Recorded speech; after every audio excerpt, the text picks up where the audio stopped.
Hey guys, welcome back. നിങ്ങൾ ഈടായിട്ട് കളിക്കുന്ന majority of മാച്ചസിലും നിങ്ങൾക്ക് ലോസും കാര്യങ്ങളൊക്കെ ഉണ്ടാവുകയാണ്.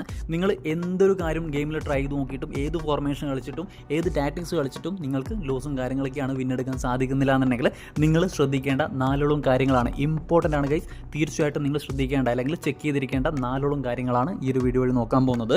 അതിൽ ഒന്നാമത്തെ ഒരു കാര്യം നോക്കുകയാണെന്നുണ്ടെങ്കിൽ നിങ്ങളുടെ ഗെയിം പ്ലേ ആയിട്ട് ബന്ധപ്പെട്ടുള്ള ഒരു കാര്യമാണ്. നിങ്ങൾ മാച്ച് സ്റ്റാർട്ട് ചെയ്ത ഉടനെ തന്നെ, അതായത് എൻറ്റയർ മാച്ചിലും നിങ്ങൾ ആ ഒരു ഡാഷ് ബട്ടൺ പ്രസ് ചെയ്ത് പിടിച്ചിട്ടാണ് കളിക്കുന്നത്.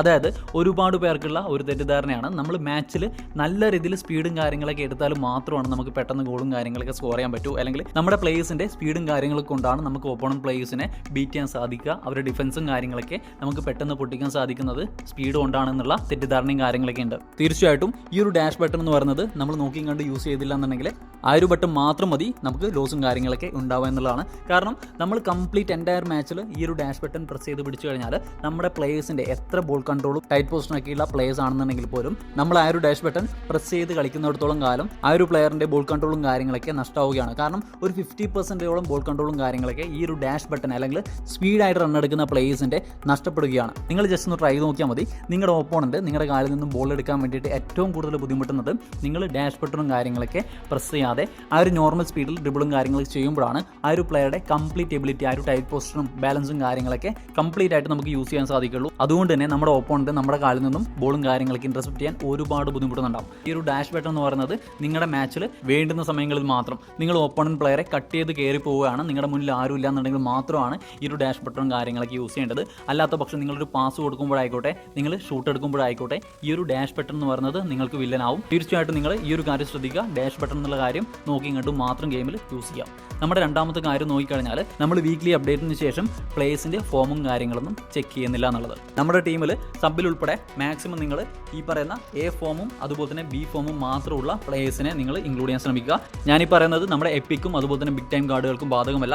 അല്ലാതെ ഹൈലൈറ്റ് കാർഡുകളൊക്കെയാണ് നിങ്ങൾ യൂസ് ചെയ്യുന്നുണ്ടെങ്കിൽ വീക്ക്ലി നിങ്ങൾ ഫോമും കാര്യങ്ങളൊക്കെ നോക്കണം. ഒരു കാരണവശാലും ഈ ഫോമുള്ളതും അതുപോലെ തന്നെ ഡി ഫോമുള്ള പ്ലേയേഴ്സിനെ നിങ്ങളുടെ സ്ക്വാഡിലേക്ക് ഇൻക്ലൂഡ് ചെയ്യാതിരിക്കുക. അതുപോലെ തന്നെ മാച്ച് സ്റ്റാർട്ട് ചെയ്യുന്നതിന് മുന്നേ തന്നെയും ഫോമും കാര്യങ്ങളൊക്കെ ചെക്ക് ചെയ്തിരിക്കണം.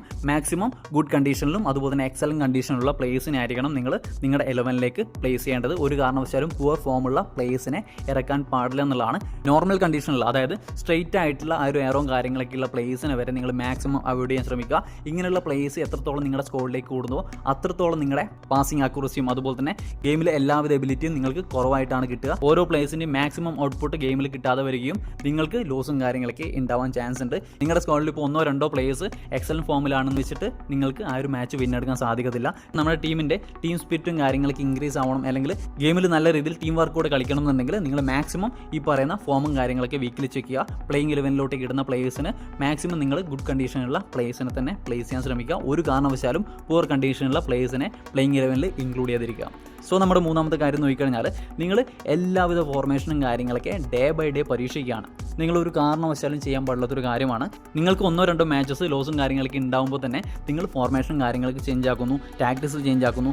ഈ രീതിയിൽ നിങ്ങൾ ഒരു ഫോർമേഷനിലും ഉറച്ചു നിൽക്കാതെ കളിച്ചു കഴിഞ്ഞാൽ നിങ്ങൾക്ക് ഒരു ഫോർമേഷനും സൂട്ടാവില്ല. നിങ്ങൾക്ക് എല്ലാ മാച്ചസിലും ലോസും കാര്യങ്ങളൊക്കെ ഉണ്ടാവാനുള്ള ചാൻസ് ഉണ്ട്. സോ നിങ്ങൾ ഫോർമേഷൻ കാര്യങ്ങളൊക്കെ സെറ്റ് ചെയ്യുന്നതിന് മുന്നേ ആദ്യം നിങ്ങളുടെ പ്ലേയേഴ്സിനെ വിലയിരുത്തുക. നിങ്ങളുടെ സ്കോഡിൽ ഏതൊരു കാര്യത്തിനാണ് കുറച്ചും കൂടി മുൻതൂക്കം കാര്യങ്ങളൊക്കെ ഉള്ളത്, അത് ഡിഫൻസിനാവും, അതുപോലെ തന്നെ മിഡിലാവും, അതുപോലെ തന്നെ ഫോർവേഡിലാവും. ഈ ഒരു കാര്യങ്ങളൊക്കെ വിലയിരുത്തിക്കൊണ്ട് ആ ഒരു ടീമിന് പറ്റുന്ന രീതിയിൽ ഏതൊക്കെ കാര്യത്തിലാണ് കുറച്ചും കൂടി അപ്പർ ഹാൻഡും കാര്യങ്ങളൊക്കെ ഉള്ളത്, ഡിഫൻസിലാണെന്നുണ്ടെങ്കിൽ നിങ്ങൾ ഒരു DMF ഉള്ള ഫോർമേഷൻ തന്നെ ചൂസ് ചെയ്താൽ മതി. അല്ലാത്ത പക്ഷം നിങ്ങൾക്ക് ഡിഫൻസിന് അത്ര വലിയ പ്ലേയേഴ്സും കാര്യങ്ങളൊന്നും ഇല്ല, നിങ്ങൾക്ക് മിഡിലും അതുപോലെ തന്നെ അറ്റാക്കിങ്ങിലും ആണെന്നുണ്ടെങ്കിൽ നിങ്ങൾക്ക് 2 DMFും അതുപോലെ തന്നെ 2 CBയും LBയും RBയും ഒക്കെ ഉള്ള ഫോർമേഷൻ കാര്യങ്ങളൊക്കെ ചൂസ് ചെയ്യാം. അതുപോലെ തന്നെ അറ്റാക്കിങ്ങിൽ നല്ല പ്ലേയേഴ്സും കാര്യങ്ങളൊന്നും ഇല്ലാന്നുണ്ടെങ്കിൽ നല്ല രീതിയിൽ മിഡ് അറ്റാക്ക് വരുന്ന അതുപോലെ തന്നെ 2 CF ഒക്കെ ഉള്ള ഫോർമേഷൻ നിങ്ങൾക്ക് ചൂസ് ചെയ്യാം. ഈ ഒരു കാര്യങ്ങൾ നിങ്ങളുടെ ടീമിനെ വിലയിരുത്തിയിട്ട് വേണം. അല്ലാതെ ആർക്കെങ്കിലും വർക്കൗട്ട് ആയേക്കുന്ന ഒരു ഫോർമേഷൻ നിങ്ങൾ അതേപടി കോപ്പി അടിച്ച് ആ ഒരു ഫോർമേഷനിൽ വിന്നും കാര്യങ്ങളൊന്നും എടുക്കാൻ പറ്റാത്തതിൽ വിഷമിച്ചിട്ട് ഒരു കാര്യമില്ല. അതുകൊണ്ട് തന്നെ ആദ്യം നിങ്ങൾ നിങ്ങളുടെ സ്ക്വാഡിനെ വിലയിരുത്തുക. അതിനുശേഷം അതിന് പറ്റുന്ന രീതിയിലൊരു കൃത്യമായിട്ടുള്ള ഒരു ഫോർമേഷൻ നിങ്ങൾ ചൂസ് ചെയ്യുക. ആ ഒരു ഫോർമേഷനിൽ കളിച്ച് മാസ്റ്റർ ആവുക. കൂടെ ഈ ഒരു ഫോർമേഷൻ ചേഞ്ച് ആക്കുന്ന ഒരു ടെൻഡൻസി നിങ്ങൾ മാറ്റി വെക്കുക എന്നുള്ളതാണ്. ഒരു ഫോർമേഷൻ തന്നെ ഒരു ഒരുപാട് കാലം കളിച്ച് അതിൽ മാസ്റ്ററായി കഴിഞ്ഞാൽ തീർച്ചയായിട്ടും നിങ്ങൾക്ക് നല്ല രീതിയിൽ അച്ചീവ്മെൻറ്റും കാര്യങ്ങളൊക്കെ ഉണ്ടാക്കാൻ സാധിക്കും. നമ്മുടെ നാലാമത്തെയും അവസാനത്തേതുമായിട്ടൊരു പോയിന്റ് നോക്കിക്കഴിഞ്ഞാൽ ഇത് വളരെ ഇമ്പോർട്ടൻ്റ് ആയിട്ടുള്ള ഒരു കാര്യമാണ്. നെർഫ് ആയിട്ടുള്ള പ്ലേയേഴ്സിനെയും അതുപോലെ തന്നെ മാനേജേഴ്സിനെയും നിങ്ങൾ ഒരു കാരണവശാലും ചൂസ് ചെയ്യാതിരിക്കുക. പ്ലേയേഴ്സിൻ്റെ കാര്യത്തിൽ നമുക്ക് വേറെ ഒന്നും ചെയ്യാനില്ല. കാരണം നമുക്ക് 1-2 എപ്പിക്കും കാര്യങ്ങളൊക്കെ മാത്രമാണ് നമ്മുടെ സ്ക്വാഡിൽ ഉണ്ടെന്നുണ്ടെങ്കിൽ ആ ഒരു പ്ലേയേഴ്സിനൊന്നും ഒരു കാരണവശാലും മാറ്റി നിർത്തിയിട്ട് നമുക്ക് കളിക്കാൻ പറ്റുന്നില്ല. ഒരു മീഡിയം റേഞ്ച് അക്കൗണ്ടിനൊന്നും ആ ഒരു കാര്യം സാധിച്ചൊന്നും വരില്ല. പക്ഷേങ്കിൽ നിങ്ങൾക്ക് ചെയ്യാൻ പറ്റുന്ന ഒരു കാര്യമുണ്ട്. നിങ്ങൾ യൂസ് ചെയ്യുന്ന ആ ഒരു മാനേജർ നെർഫ്ഡ് ആണോ, കറന്റ് എങ്ങനെയാണ് ഒരു പെർഫോമൻസും കാര്യങ്ങളൊക്കെ പോകുന്നത് എന്നുള്ള കാര്യം തീർച്ചയായും ചെക്ക് ചെയ്യുക. ഈ ഒരു കാര്യത്തിൽ എനിക്ക് ആകെ ഒരു എക്സാമ്പിൾ തരുവാണെന്നുണ്ടെങ്കിൽ ഈ ഒരു പഴയ സാബിയുടെ മാനേജർ കാർഡ് എന്ന് പറയുന്നത്, എൻ്റെ പൊന്നു ഗൈസ്, നിങ്ങൾ ഈ ഒരു മാനേജർ യൂസ് ചെയ്യുന്നുണ്ടെങ്കിൽ ഇപ്പോൾ തന്നെ ചേഞ്ച് ആക്കുക എന്നുള്ളൊരു കാര്യം മാത്രമാണ് എനിക്ക് പറയാനുള്ളത്. ഗെയിമിൽ ക്വിക്ക് കൗണ്ടർ കളിക്കുന്ന പ്ലേയേഴ്സിന് അത്രയും റിസൾട്ടും കാര്യങ്ങളൊക്കെ ഉണ്ടാക്കി തന്ന ലെജൻഡറി ആയിട്ടുള്ളൊരു മാനേജർ തന്നെയാണ്. പക്ഷേങ്കിൽ കൊണാമി ഈയിടെ ആയിട്ട് ഈ ഒരു മാനേജർ ഏത് ലെവലിൽ നിന്ന് ഏത് ലെവലിലോട്ടാണ് നമ്മൾ എത്തിച്ചത്, ആ ഒരു പഴയ ലെവലിലേക്ക് തന്നെ ഓരോ പ്ലേയേഴ്സിനും ഈ ഒരു മാനേജർ കാർഡ് യൂസ് ചെയ്യുന്ന ഓരോ പ്ലേയേഴ്സിനും എത്തിക്കുന്ന രീതിയിലുള്ള ഒരു അപ്ഡേഷനും കാര്യങ്ങളൊക്കെയാണ് ഈ ഒരു കാർഡിന് വന്നേക്കുന്നത്. തീർച്ചയായിട്ടും ഗെയിമിൽ നെർഫ് ആയെന്ന് നമുക്ക് കൺഫേം ആയിട്ട് തന്നെ പറയാം. നമുക്ക് ഒരു കാരണവശാലും അറ്റാക്കിങ്ങിൽ കുറെ കൂടി പിടിച്ചു നിൽക്കാൻ പറ്റുന്നുണ്ടെങ്കിൽ പോലും നമുക്ക് ഡിഫൻസിൻ്റെ കാര്യത്തിൽ ഒരു കാരണവശാലും ഏത് രീതിയിലുള്ള മാച്ചപ്പോ ഏത് രീതിയിലുള്ള പ്ലേയേഴ്സിനെ നിങ്ങളുടെ CBയിലും അതുപോലെ തന്നെ LBയിലും RBയിലും DMFയിലും ഒക്കെ ഇട്ടാലും നമ്മുടെ ഡിഫൻസും കാര്യങ്ങളൊക്കെ പൊട്ടി പോവുകയാണ്. അതുകൊണ്ട് തന്നെ തീർച്ചയായിട്ടും നിങ്ങൾ കോയിനും കാര്യങ്ങളൊക്കെ എങ്ങനെയെങ്കിലും സേവ് ചെയ്ത് നമുക്ക് ഒരുപാട് മാനേജേഴ്സ് പാക്ക് നിലവിൽ അവൈലബിൾ ആണ്. നിങ്ങൾ QC ടാറ്റിക്സുമായിട്ട് തന്നെയാണ് മുന്നോട്ട് പോകുന്നതെന്നുണ്ടെങ്കിൽ ഈ ഒരു സാബിയുടെ പുതിയ മാനേജർ പാക്ക് 500 കോയിൻ കൊടുത്തിട്ട് നിങ്ങൾക്ക് കളിപ്പിക്കാം. പഴയ സാബിനേക്കാളും എന്തുകൊണ്ടും ഡിഫൻസിൻ്റെ കാര്യത്തിൽ ഈ ഒരു മാനേജർ കാർഡ് ബെസ്റ്റ് ആണ്. അതുകൊണ്ട് തന്നെ തീർച്ചയായിട്ടും നിങ്ങൾക്ക് ഈയിടെയായിട്ട് ഗെയിമിൽ ലോസും കാര്യങ്ങളൊക്കെ ഈ ഒരു സാബിയുടെ പഴയ മാനേജർ കാർഡ് യൂസ് ചെയ്തിട്ട് വരുന്നുണ്ടെങ്കിൽ മസ്റ്റായിട്ട് നിങ്ങൾ ആ ഒരു മാനേജർ കാർഡ് ചേഞ്ച് ചെയ്യുക. വേറെ ഒരു ഡൗട്ടും വേണ്ട. വേറെ ഏത് ഫോർമേഷൻ ആയിക്കോട്ടെ, ഏത് പ്ലേയേഴ്സിനെ നിങ്ങളുടെ പ്ലേയിങ് ലെവലിലിട്ട് കളിപ്പിച്ചാലും നിങ്ങൾക്ക് ഉണ്ടാവുന്ന റിസൾട്ട് വലിയ ചേഞ്ചും കാര്യങ്ങളൊന്നും ഉണ്ടാവില്ല. അതുകൊണ്ട് തന്നെ 1500 കോയിൻ്റെ മാനേജർ കാർഡും കാര്യങ്ങളൊന്നും പർച്ചേസ് ചെയ്യാൻ കോയിൻ ഇല്ലാന്നുണ്ടെങ്കിൽ 500 എങ്കിലും എങ്ങനെയെങ്കിലും കോയിനും കാര്യങ്ങളൊക്കെ ഒരു 2-3 ആഴ്ച സേവ് ചെയ്ത് വെച്ചാൽ നിങ്ങൾക്ക് 500 കോയിനൊക്കെ ആക്കാൻ പറ്റാവുന്നതേ ഉള്ളൂ. ഒന്നുകിൽ നിങ്ങൾക്ക് ഗ്യാസ് പേനിയുടെ ഈ ഒരു മാനേജർ കാർഡ് എടുക്കാം. അതിലാവുമ്പോൾ QCയും അതുപോലെ തന്നെ ലോങ് ബോൾ കൗണ്ടറിനും പറ്റുമെന്നുള്ളതാണ്. അല്ലാന്നുണ്ടെങ്കിൽ നിങ്ങൾ തീർച്ചയായിട്ടും നമ്മുടെ സാബിയുടെ പുതിയ മാനേജർ പാക്ക് എടുക്കാം. ഞാനിത് എന്തുകൊണ്ട് ഇന്നത്തെ വീഡിയോയിൽ ഈ ഒരു കാര്യം പറയുന്നതെന്ന് വെച്ച് കഴിഞ്ഞാൽ നമുക്ക് കഴിഞ്ഞ അപ്ഡേറ്റിൽ കൊണാമി 89ഓളം പ്രൊഡക്ഷൻസും കാര്യങ്ങളൊക്കെ വരുന്ന മാനേജേഴ്സിനെ ഇൻട്രൊഡ്യൂസ് ചെയ്ത് കഴിഞ്ഞു.